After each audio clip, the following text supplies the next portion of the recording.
توی یه آزمایش جذاب دانشمندا چند تا موش رو ریختن توی آب، کرونومتر رو روشن کردن ببینن موشا چقدر دووم میارن و غرق نمیشن. قبل 17 دقیقه موشا یکی یکی غرق شدن رفتن زیر آب.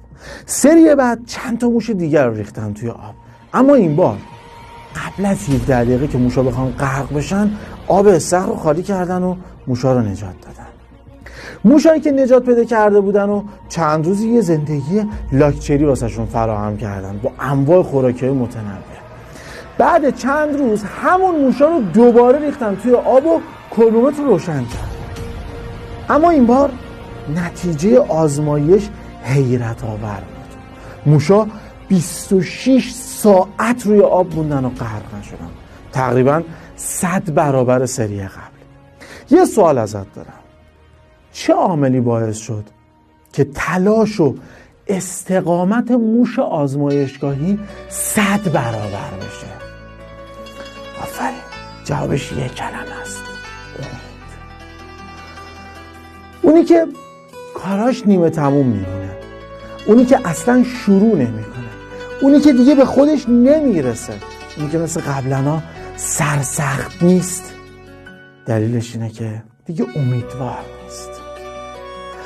امید تنها سوخت حرکت زندگی ما آدم هست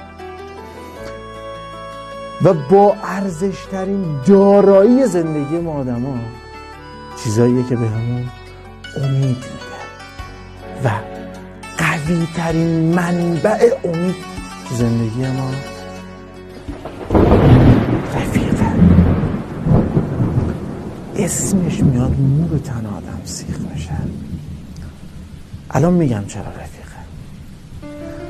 ببین، همه ما تو زندگی یه جاهایی واقعا کم میاریم، دیگه نوع حرکت نداریم، احساس میکنیم به آخر خط رسیدیم.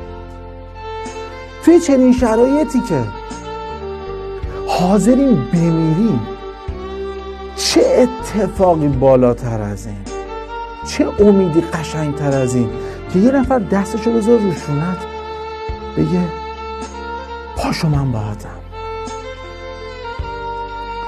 هر چی هم لازم داشتی به خودم، بگه دوست ندارم این ریختی ببینمت، من که نمردم. یه چند تا سلامتی بزنیم.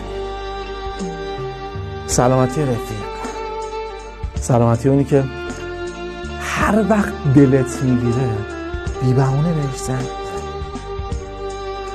سلامتی اونی که باهاش 2 نفر نیستی، یه لشکری. سلامتی اونی که همین الان داری بهش فکر